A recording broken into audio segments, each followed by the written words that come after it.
N'hésitez pas à liker la vidéo si elle vous plaît et si vous êtes nouveau sur la chaîne, n'oubliez pas de vous abonner et d'activer la notification pour ne rater aucune de nos prochaines vidéos. On commence.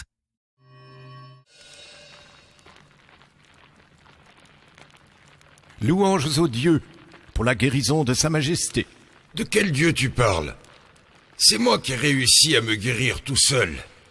Je suis contente que vous alliez mieux, Majesté. Banoura, je vais te démontrer qui est Nimrod. Je sais qui est mon ennemi et il est facile de le combattre. Qui est-il, votre Majesté?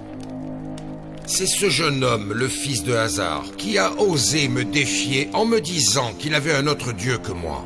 Vous voulez dire Abraham, celui qui vous a demandé de faire que le soleil se lève de l'ouest? Je suis très surpris. Comment est-ce que le fils d'Hazar, le grand fabricant de statues, ne puisse-t-il pas croire au dieu de son père? Mon conseil en tant que médecin de votre majesté, c'est de vous reposer au maximum. Et mon conseil personnel en tant que roi et Dieu, c'est de ne pas parler sans permission, ou je demande à ce qu'on te décapite. Taisez-vous. Ne lui parlez pas quand il est en colère. Amenez-moi Hazar immédiatement.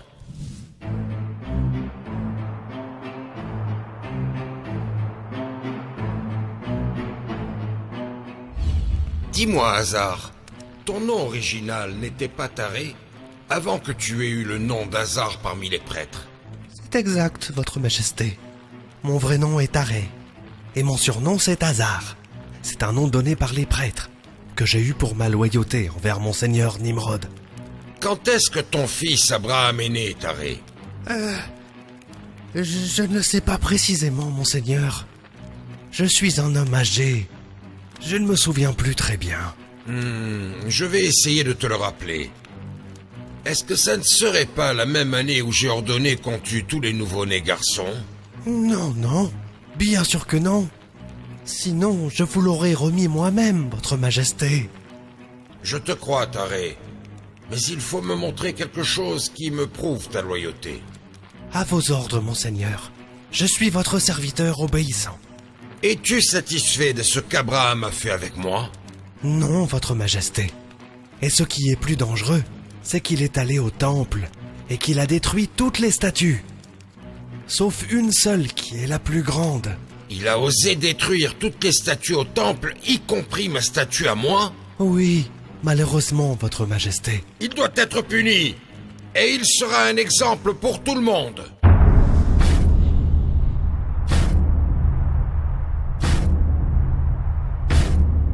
Allez, dépêchez-vous. Celui qui ne travaille pas rapidement sera brûlé avant Abraham. Je veux demander au roi Nimrod quelle est la profondeur, la longueur et la largeur du trou, hein? Il faut que le trou soit très long. Aussi long qu'il sera possible. Afin que tous les gens assistent au spectacle de l'incendie. Et pour qu'il coûte le maximum. Et l'argent qui restera, on le divisera entre nous. Dans ce cas, monsieur le ministre, ce trou sera aussi long que la ville. Nous ne brûlons pas les ennemis du roi chaque jour. J'aime ton enthousiasme pour le travail. Je veux savoir comment Abraham a pu être sauvé du feu. Comment est-ce qu'il est entré dans le feu et en est sorti sain et sauf? C'est un phénomène qui n'a aucune explication. Comment les caractéristiques du feu ont-elles changé? Et est-il ainsi devenu une fraîcheur salutaire? La science est incapable de le comprendre. La science est incapable, les djinns sont incapables, et les prêtres baissent la tête. Déguerpissez tous de ma vue. Toi tu restes, Banoura, et tu m'expliques ce qui s'est passé. Je n'ai pas d'explication, monseigneur.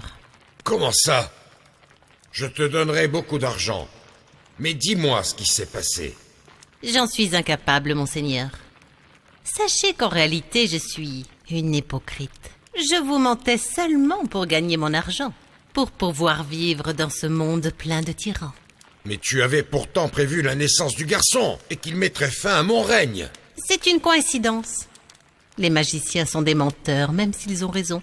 Que faire maintenant? Comment me protéger de cet Abraham? Protégez-vous plutôt du Dieu d'Abraham, en suivant la vérité que le saint prophète appelle à suivre. Tu l'appelles le saint prophète? Tu crois en lui, c'est ça? Est-ce qu'une personne raisonnable peut voir ce miracle devant ses yeux et puis le nier? Alors toi aussi, Banoura. Vous êtes tous des traîtres, et vous verrez que je me vengerai de vous tous. Oh, vous pouvez nous faire du mal à tous dans la vie, mais ceci ne vous sauvera pas du châtiment de l'au-delà. Il n'existe personne qui puisse me punir. Est-ce que tu as compris? Je suis le roi Dieu, et je le resterai tant que je serai vivant.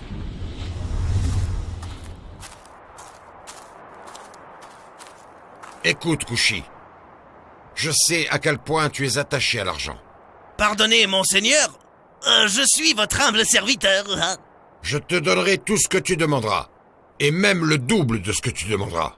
Ordonnez-moi, votre majesté, le roi Dieu. Je voudrais que tu me construises un monument élevé, qui percerait les nuages et atteindrait le ciel.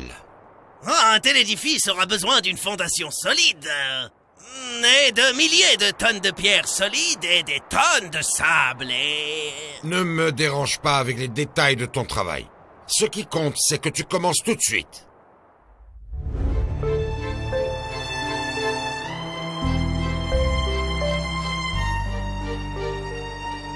Bravo, Kushi. J'arrive à toucher les nuages avec mes mains.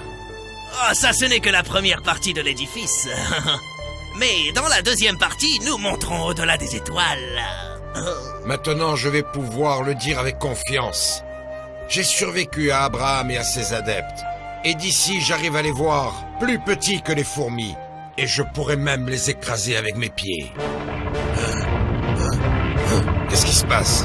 C'est un tremblement de terre. Nous avons peut-être exagéré dans la hauteur. Empêche l'édifice de tomber. Fais quelque chose. Agissez vous-même si vous êtes un dieu. Comment oses-tu me parler de cette façon? Nous allons mourir, espèce d'imbécile. Tais-toi.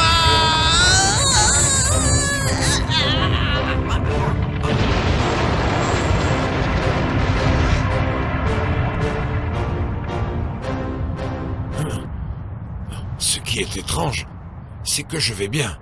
Mes côtes ne sont pas cassées. Certainement parce que je suis un roi et un dieu. D'où viennent tous ces moustiques? Il y en a trop, je n'arrive plus à rien voir.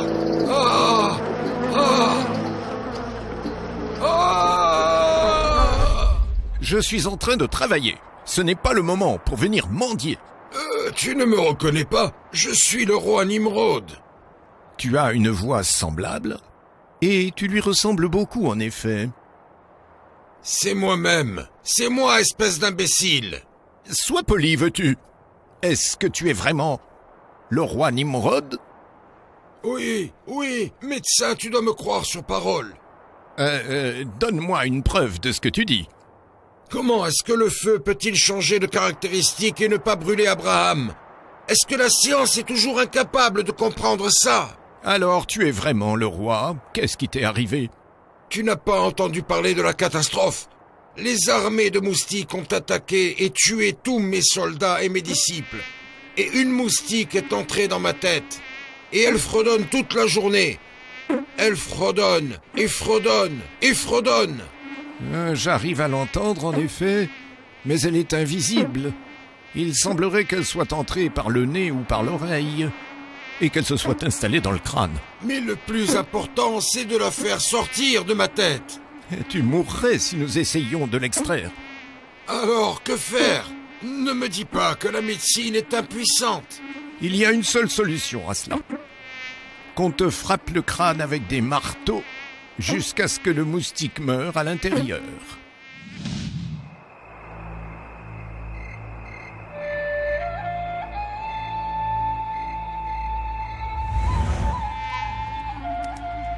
Nous t'avons pardonné, nous ne voulons pas te frapper. Mais je vous en supplie de le faire. Je ne peux pas dormir à cause du fredonnement de ce moustique. Elle fredonne, et fredonne, et fredonne, encore. Nous t'avons déjà frappé sur la tête hier, Nimrod. Moi, je pense que ce moustique ne va jamais mourir. Elle fredonne encore en plus. S'il vous plaît, vite, frappez-moi sur la tête, vite. Allez-y, allez. Bon, d'accord. Ne pleure pas comme les femmes, Nimrod. Nous allons te frapper immédiatement. Et je ne trouve pas de marteau pour te frapper non plus.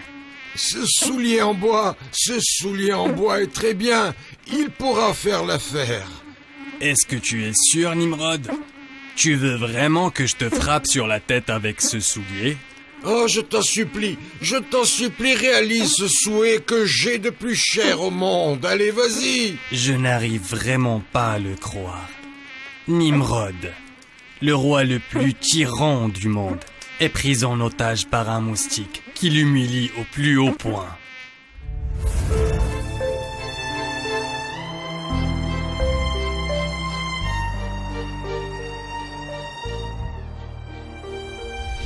Qu'est-ce que tu veux, Nimrod?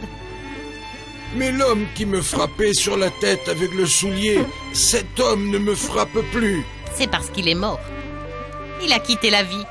Il s'est débarrassé de ton dérangement. Mais la moustique fredonne toujours dans ma tête. Elle fredonne et fredonne. Je veux que quelqu'un me frappe, allez. Ne pleure pas. Les hommes ne pleurent pas.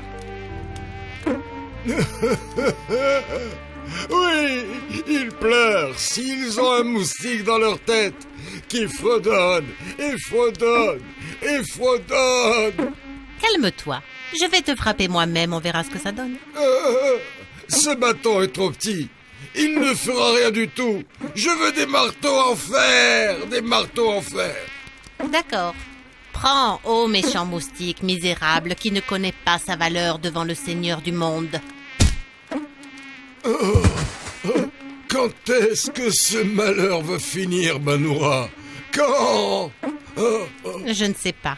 C'est une chose que Dieu seul sait. Au nom d'Allah, le tout miséricordieux, le très miséricordieux. Leurs devanciers eurent également recours à la perfidie. Aussi Dieu sapa-t-il les fondements de leur édifice, dont le toit s'écroula sur leur tête, causant leur perte sans qu'ils l'aient pressenti.